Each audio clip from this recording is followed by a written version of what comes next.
But what does this election mean for Africa and certainly for the African diaspora? Well, to answer that question, we now speak to Dr. Louis George Tin, who is the Prime Minister of the State of the African Diaspora. Dr. Tin, thank you so much for joining us and a good evening to you. Thank you for your invitation. I want to start with this because I think it certainly sets the tone and gives us an opportunity to understand the perspective that you're coming from. The state of the African diaspora. I know that as a state you have applied to the African Union to be recognized as a state of in and of yourselves. But talk to me about the state of the African diaspora. Yes, thank you very much. Well, in fact, the history started in 2003 when the head of state of Africa unanimously decided that the African diaspora shall be regarded as the sixth region of Africa. Because on the continent, you've got 5 regions, north, south, east, west, and center, but you also have 350 million people of African descent out of Africa. So some left the continent 1 to 3 generations ago as migrants. Others were deported 1, 2, 3, 4, 5 centuries ago as slaves, but all of them are of African descent. So based on that, I was given a mandate to create a body to represent this African diaspora, and the State of the African Diaspora was launched during the summit of the African Union on July the 1st, 2018. So that's what we do. We do reinforce Africa through the diaspora and the diaspora through Africa. Yeah, of course. I'm thinking about countries now like Haiti, Jamaica, that I imagine would have a great interest in certainly how Americans vote in this election for the African diaspora. Is there an idea at this point of what would like to be seen in this election? Well, I'm very sure that a vast majority of the African diaspora would vote for Kamala Harris if they could. You know, because the situation of black people in the United States is not very different from the situation of black people in Brazil, for example, or in France, or in UK. So I think they support very much, of course, Kamala Harris. I'm not speaking on my behalf, but I can see that there is a very big push for Kamala Harris. Yeah. Talk to me about the great concerns, though, if that is not the outcome. I mean, at this point, we've been talking about just how tight this election really can be. If we do see a Trump victory, what would that look like for the African diaspora? Well, I think it's going to be a very big disappointment. And now, if we think of Africa, to be honest, I don't know if it will make a big difference, because none of them has a strong interest in Africa anyway. But for the African diaspora, obviously, there will be a rise of racism. We know that Mr. Trump has had a lot of problem with black people. He started his career accusing 3 boys of being killers. That was wrong. So they went to jail, and he thought that was wrong. But he published a whole, whole information in the media saying they are criminals, and they were not. He continued his public career saying that Barack Obama is not an American citizen. And that was the beginning of his political career. So he made his fortune and his career on racism. So, of course, the African diaspora would never support such a man. There's something to be said about the many utterances by Donald Trump. And one thing about him is that quite often when he puts forward an idea, because he speaks so frankly, he might very well double down on some of the things that he said. I mean, on social media, one trend that has even gotten the world shocked, but also laughing at, his comments in that debate against Kamala Harris, where he went on to say that in one particular community in Ohio City, Haitian immigrants are eating the cats, they're eating the dogs, and that anti-immigration stance of his getting louder and louder. But there's something to be said about what that's done to the Haitian community that is in Ohio, that is watching this election, and really what this says about them. Well, I think now they are jeopardized. So on social media, many of them receive death attacks, they are threatened in the streets because of that. And it's so funny because Donald Trump keeps saying that he has a problem with migrants. But, 50% of his family is made of migrants, even his wife, his ancestors. He should say not migrants, but black people, or perhaps Latin American people. So he should be honest about it. It's not a problem with migration. All the country is based on migration. His family is based on migration. He has a problem with Black and Latin American people. Yeah. Can we talk a little bit about then the alternative? Because there is the discussion around whether or not this is, a few experts and pundits have said, well, this election really is a vote for Trump or a vote against Trump and not necessarily a vote for Kamala Harris, right? A pro or anti-Trump election. What do you say to that? Would you agree with that? No, I would disagree with that because Kamala Harris also has a narrative. So she actually embodies many things. First woman to potentially become a president. That says a lot. And she has a strong program. So I think it's a bit derogatory to say that it's just about Donald Trump. No, it's also about her. And she may win. And of course, she's going to bring something quite different. You may approve or disapprove, but it's also about her. And she's a strong character. Yeah, there's some discussion around the African diaspora at the moment, with some saying that there were, fake Haitian voters also participating in this election. What does that do as well for how the world views this election and how it speaks to the African diaspora? Well, we need to remember that there is a long history of people fighting in the United States against Black people having access to vote. So, in fact, this is the framework, the context. So now they are still continuing to say, oh, they are doing wrong things with elections because many people, many white people are not happy about the fact that Black people have the right to vote. So it's still the same history continuing again and again.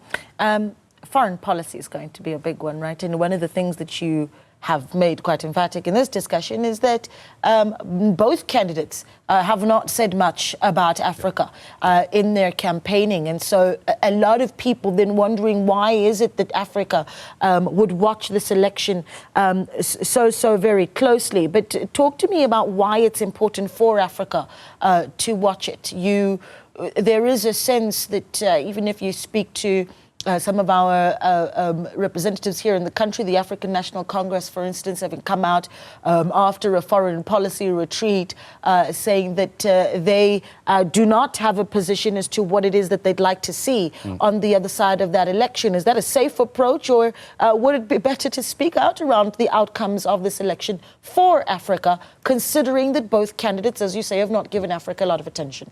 Well, first of all, I have to say that, for example, as a Prime Minister of a state of the African diaspora, I have to discuss with any elect president. Whether I like the person or not is irrelevant. So I understand that some presidents or politicians in Africa don't want to express their preference, and that's okay. It's true also that none of them discussed Africa very much. They don't have much interest in Africa. And I know many Black people also in Africa saying, we remember that in the times of Barack Obama, who was, of course, was Democrat, he started the war against Libya and Gaddafi. And for them, that was a big mistake. Even Barack Obama himself said, that's the biggest mistake I made in my career. So it's not obvious for African people on the continent to say the Democratic Party is the good party because they said they did the war against Libya and Gaddafi did support the whole continent. So, I understand why on the continent, some people may be prudent or even ambivalent when it comes to the Democratic Party. Yeah, they have, of course, been reports of Kamala Harris building a team to, I suppose, look at and upgrade the approach to deal with the continent. You talk about whether it be a Democrat or a Republican win, that international relations have been a very difficult subject for where Africa is concerned. But then what about the Middle East and global geopolitics obviously being a really big talking point? Now we're moving into a world that the UN Secretary General Antonio Guterres talked about having polar leadership, right? What with the UN on one end, and then of course on the other side you've got the likes of BRICS gaining a lot of strength. So talk to me about the role of the outcome of this election and what it does for that very big discussion of the changing power dynamics of the globe at the moment.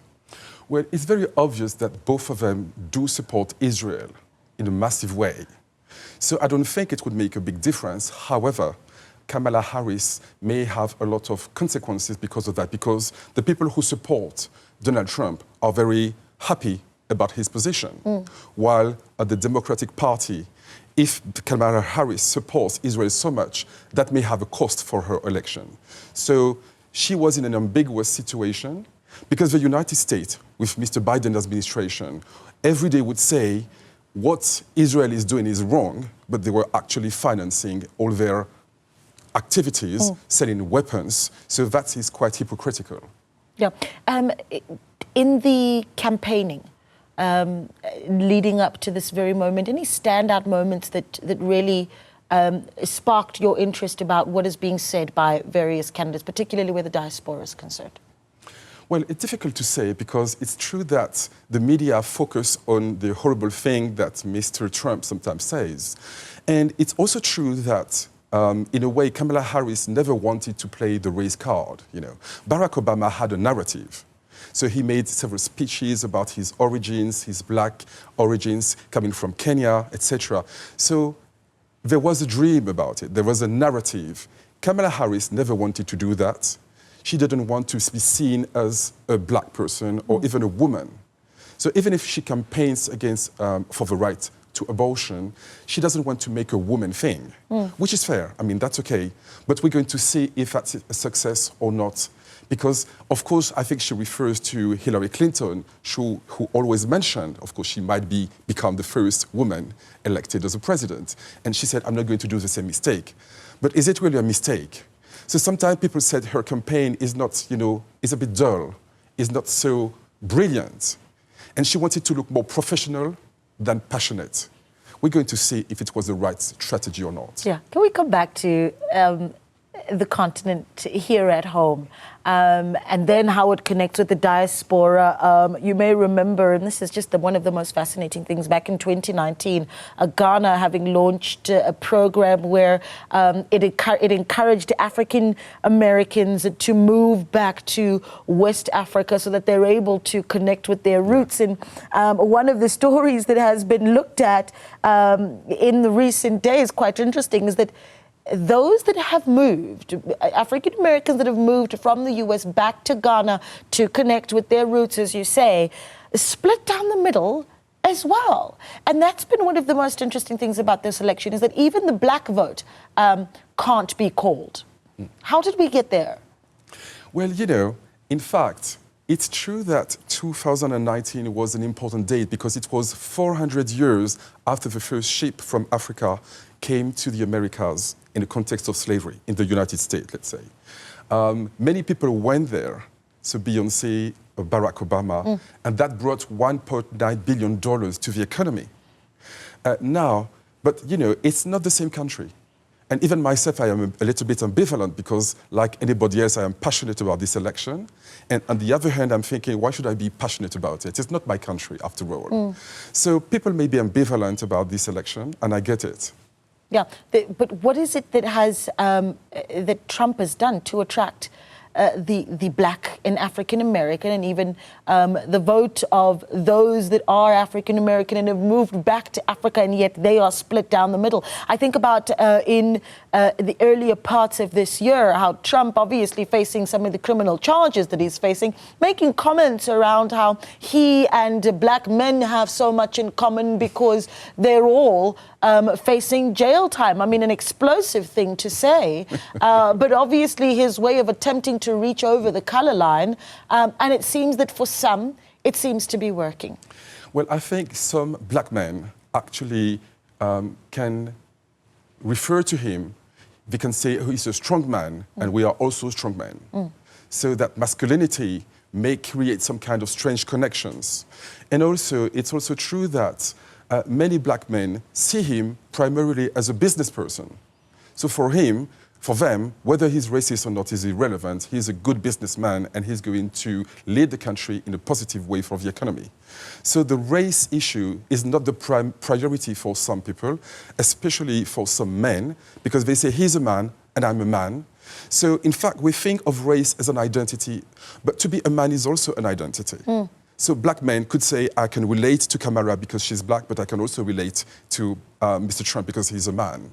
Yeah. So to be white is an identity. To be a black, to be a person, a male, is also an identity. Yeah, it's interesting because our colleague Zianda Ngobo, who is in Atlanta, Georgia, just in the last hour actually had a conversation with a civil society organization in that state of course, led by a black woman who, you know, very energetically called out for black women to come and vote. And you'd remember that back in 2020, a big discussion around just how much sway black women did have in that election. And we will touch on that issue and a lot more on the other side of this short break. Do stay with us here on News at Prime. We continue to give you coverage of the US elections as it takes place blow by blow.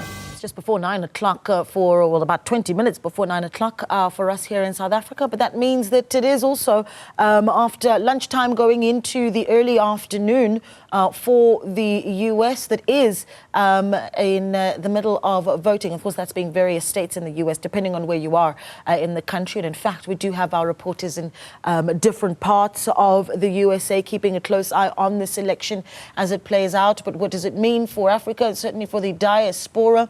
And what is the lens with which we watch this election? We answer that question now with Dr. Louis George Tin, still in studio with us. He's the Prime Minister of the State of the African Diaspora.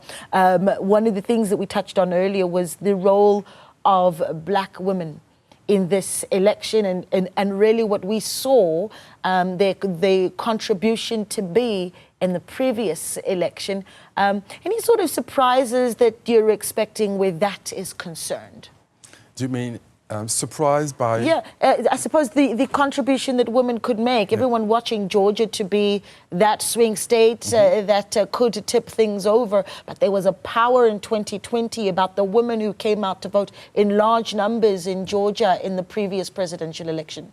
No, that's very true. So, in fact, there are so many factors that could lead people to vote or not to vote.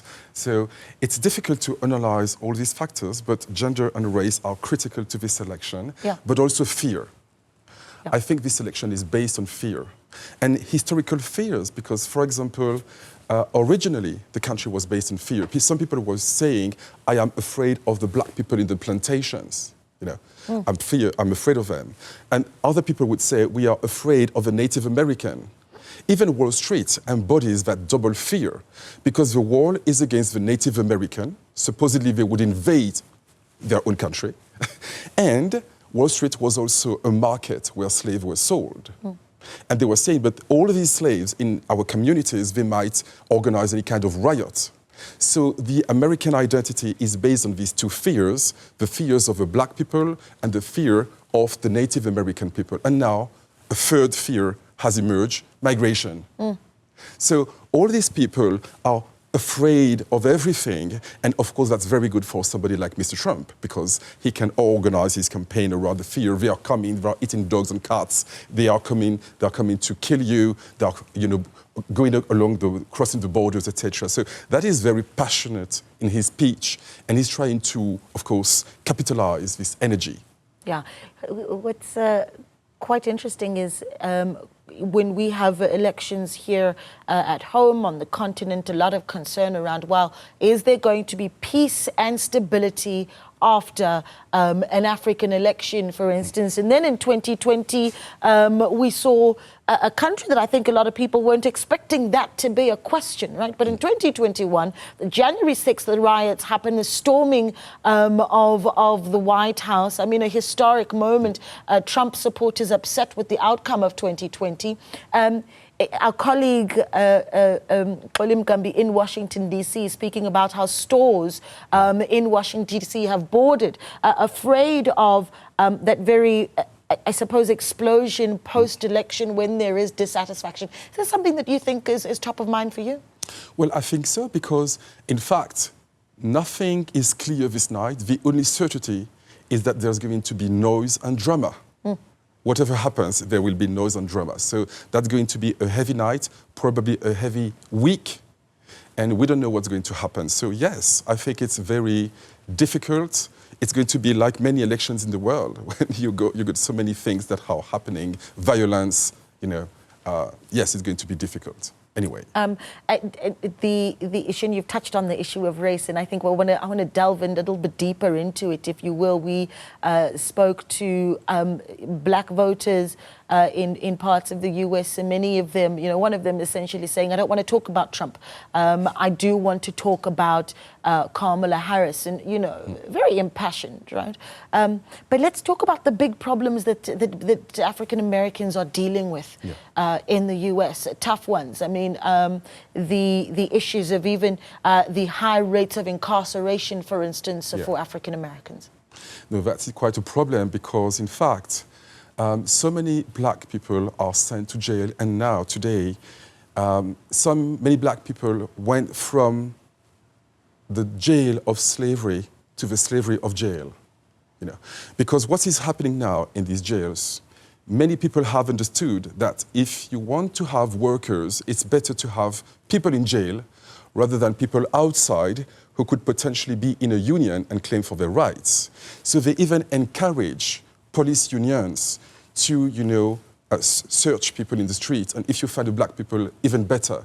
You send the people to jail, they will have no access to any union, nobody to defend them. So it's almost forced labor, in fact. So now we have more people in jail, more black people in jail in the United States than there were in the past, in the time of slavery. So the same system is continuing in a different way, and people like, of course, Angela Davis made it very clear. So that's why now so many people are upset in the United States, and that's why we may face riots, whoever wins this evening. And many white people in this country also know they're going to be outnumbered in perhaps 30 years. So black Latin American people are going to be the majority, minorities will become the majority. And for many white people, that is quite worrying because they know how minorities are treated in this country. Treated by themselves. So they said, am I going to be treated myself like I used to treat other people in the past? And when people are speaking of swift states, well, the biggest swift state is the state of white people in this country.